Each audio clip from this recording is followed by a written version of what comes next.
यहाँ पर उपस्थित सभी युवा पीढ़ी को प्रणाम करता हूँ, आप सभी की उपस्थिति को प्रणाम। परिचय में किसी ने नहीं दिया, ईशान शर्मा नाम है मेरा। मैं आपके समर्पण को प्रणाम करता हूँ, जिस तरीके से आपने काव्य पाठ किया। एक बार जोरदार ताली बाजी के लिए।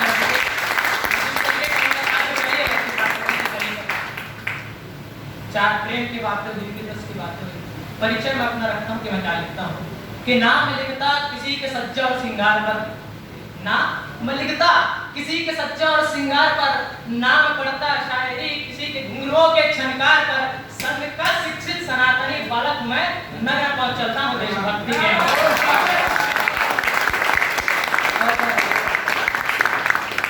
आप सभी को पता लगेगा, लेकिन मैंने देखते हुए आप सभी बैठे हुए, लेकिन बातें जिस प्रकार से काव्य पाठ किया, उनके काव्य उनके कविताओं के आगे आप सभी की तारीफ मुझे कमजोर लगी।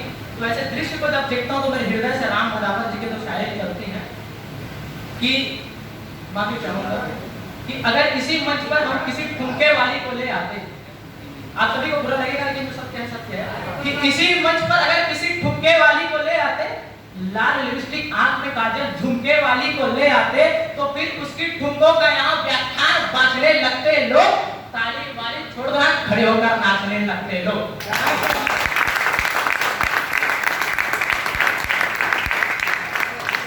इस देश की युवा शक्ति बहुत बड़े पैमाने पर यहाँ पर उपस्थित है, केवल युवा ही उपस्थित है। हमारी माता जी की उपस्थिति को प्रणाम करता है। चार पंक्तियां भूमिका सिर्फ इतनी है मेरी कविता की कि युवाओं को युवा शक्ति बता रही है कि कौन है हमारे देश के युवा, दुनिया भर के, लेकिन उन युवाओं को बताते हैं युवा शक्ति बता रही है। युवा और युवा शक्ति का मिलाप है। क्या कहती है युवा शक्ति, सुनिएगा कि विपदा अगर मैं, आप विश्वास दिलाते हैं कविता में कि विपदा अगर मैं तो मैं ही समाधान हूँ, ज्ञान गीता के साथ आधुनिक विज्ञान हूँ, बेजान पड़े लोगों में भर रहा मैं जान हूँ, स्वर्ण गर्भा भारती के दिव्यता का दिव्यमान हूँ, राष्ट्रहित के कृपाण का अटूट वारंग हूँ, राष्ट्रहित के कृपाण का अटूट वारंग हूँ, शिव का पिनाक हूँ मैं विष्णु का सरंग हूँ, राष्ट्रहित के कृपाण का अटूट वारंग हूँ, शिव का पिनाक हूँ मैं विष्णु का सरंग हूँ, आजादी के ढोल से निकलता तरंग हूँ, अनेक क्रांतिकारियों के बलिदान का प्रसंग हूँ।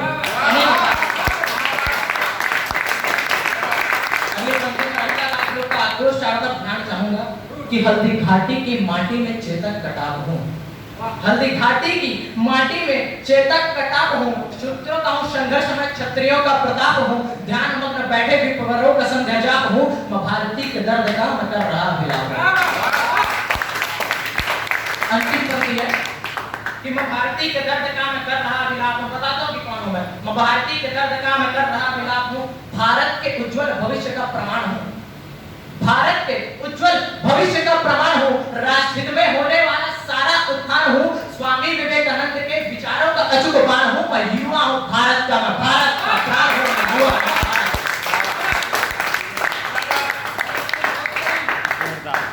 हमारे देश में राइट टू स्पीक का सबको अधिकार है, लेकिन प्रश्न चिन्ह आप सभी के सामने खड़ा करना चाहूंगा, क्या इस देश में, क्या हमारे इस भारतवर्ष में लोगों को इतना अधिकार हो गया कि उस पंडित जवाहरलाल नेहरू यूनिवर्सिटी से कुछ सरफिरे निकलते हैं, भारत तेरे टुकड़े होंगे इंशाल्लाह इंशाल्लाह, घर से अफजल निकलेगा।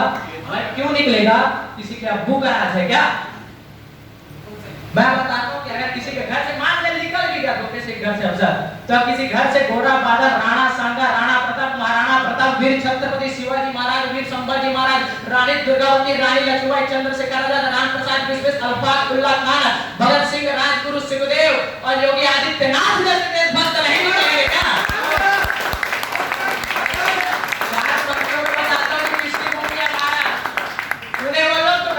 निकालेंगे संघ से आत्म भगवा बेसारे हूँ। आप लोग को लग रहा होगा कि मैं भी पाठ करूंगा कि रावलपिंडी में झंडा गाड़ेंगे। क्यों गाड़ेंगे भैया? भारत में बहुत जगह हम भारत में रहते हैं, हम इस चीज को सुधारने का कार्य करते हैं।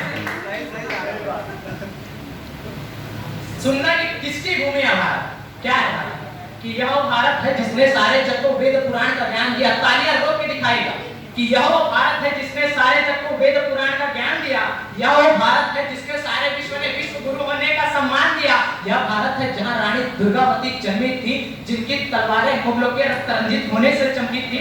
यह भूमि है जहां मेरे वीर शिवाजी जन्मे थे, आंखों में केवल जिनके हिंदू स्वराज के सपने थे। यह भूमि है जहां राणा ने घास की रोटी खाई थी। प्राण छूटे जब तन से राणा के अकबर के हाथों से, अकबर ही रोया कि प्राण छूटे जब तन से राणा के अकबर के वीरांगना लक्ष्मीबाई थी, रणचंडी बन करके जिसने अंग्रेजों पर कड़ी चढ़ाई थी। ये भूमि है जहाँ जन्मी वीरांगना लक्ष्मीबाई थी, रणचंडी बन करके जिसने अंग्रेजों पर कड़ी चढ़ाई थी। और अंतिम पंक्ति इस कविता की, अंतिम पंक्ति में केवल एक क्रांतिकारी का नाम फिट कर दिया है। अगर आप सभी को लगे इस कविता को नाम फिट करने की इस कविता की दिव्यता बढ़ गई, तो आप सभी का समर्थन चाहूंगा कि ये भूमि है जहाँ जन्मी वीरांगना लक्ष्मीबाई थी, रणचंडी बनकर जिसने अंग्रेजों पर कड़ी चढ़ाई थी। ये भूमि है जिसने सिकंदर के घमंड घड़ा को फोड़ा था। ये भूमि जिसने सिकंदर के घमंड घड़ा को फोड़ा था, ये भूमि है जहाँ राणा के गोदी में चेतक ने गाय तोड़ा था।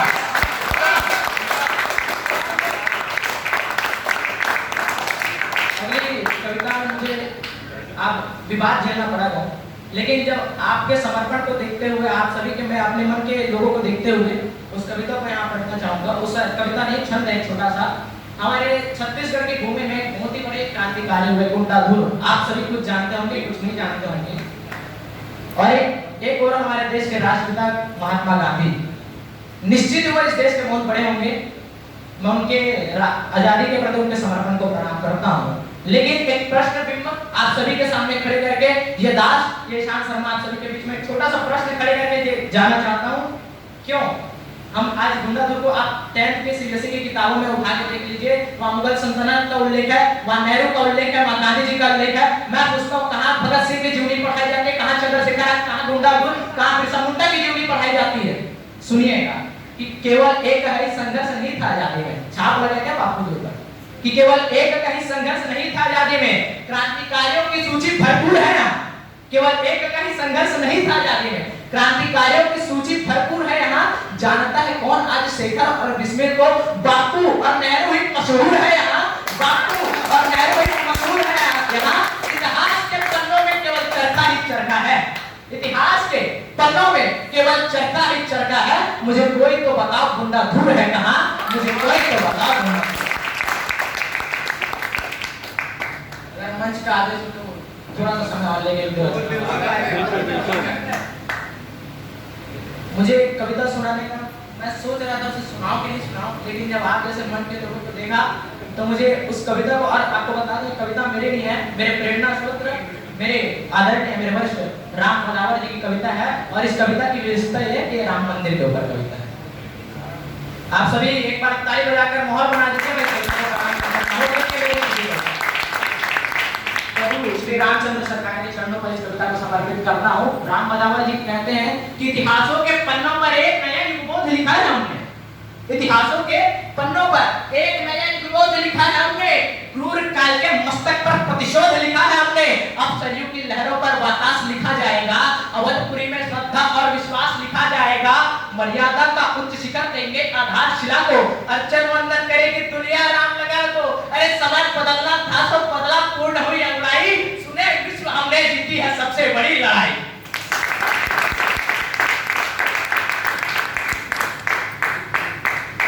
कुछ समय आज अटल बिहारी वाजपेयी जी को प्रणाम करता हूँ। उनकी लाइन में हिंदी में हमेशा निकलती आगे की पुण्य तिथि है, हिंदू तन मन हिंदू जीवन, रग रग हिंदू मेरा परिचय। चार पंक्तियां कारगिल के जवानों के ऊपर मैंने एक लिखी, कारगिल के जवानों के बलिदान में उनके चरणों पर इस कविता को समर्पित करना चाहता हूँ। बिल्कुल नई कविता है, आप पहली बार सुनेंगे। सुनिएगा। भूमिका सिर्फ इतनी है कि टीम ग्रेनेडियर को मिला आदेश टाइगर हिल फतेह करने का। वो लिखते हैं कि बलिदानियों के माताओं के दुख को वापस रो करके कविता में कारगिल लिख रहा हूँ मैं कलम आंसुओं में डुबो करके। पहले सुनिएगा कि बलिदानियों की माताओं के दुख को वापस रो करके कविता में कारगिल लिख रहा हूँ मैं कलम आंसुओं में डुबो करके। सुनो सुनाने आया बलिदान की गौरव गाथा, टाइगर हिल भी बोल उठा था जब जय जय जय भारत माता, टाइगर हिल भी बोल उठा था जब जय जय जय भारत माता। तो आदेश मिले टीम ग्रेनेडियर को, इस बार चुनौती मुश्किल है। आप सभी से निवेदन करूंगा अपने फोन अपने सामने रख लीजिए, ध्यान चाहूंगा आप सभी का। आदेश मिले टीम ग्रेनेडियर को, इस बार चुनौती मुश्किल है, जीत और हमारे बीच की दूरी केवल और केवल टाइगर हिल है। तो विचार विमर्श किया गया, रणनीति युद्ध का रचा गया, विशेष टुकड़ी तैयार हुई ना जिसका घातक प्लाटून रखा गया। 90 डिग्री की खड़ी चढ़ाई, रास्ता बहुत ही दुर्गम, पहले था संघर्ष बहुत और ऊंचाई पे ऑक्सीजन कम।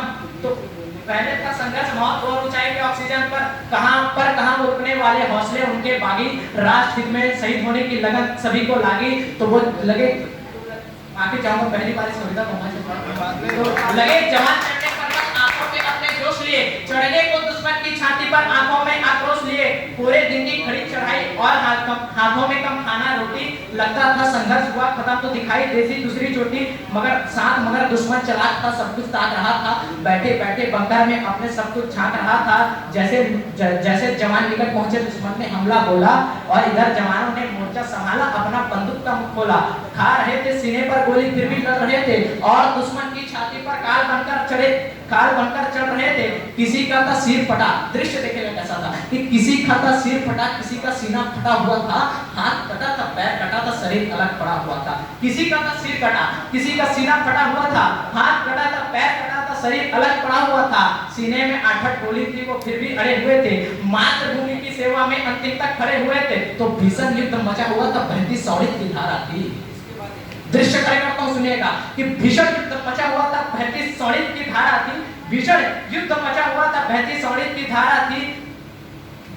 मगर तेजता महाभारती के लालों के चेहरे पर और आंखों में जल्दी अंगारा थी। फिर वायु जल थल एक हुए और भीषण तांडव मचा दिया।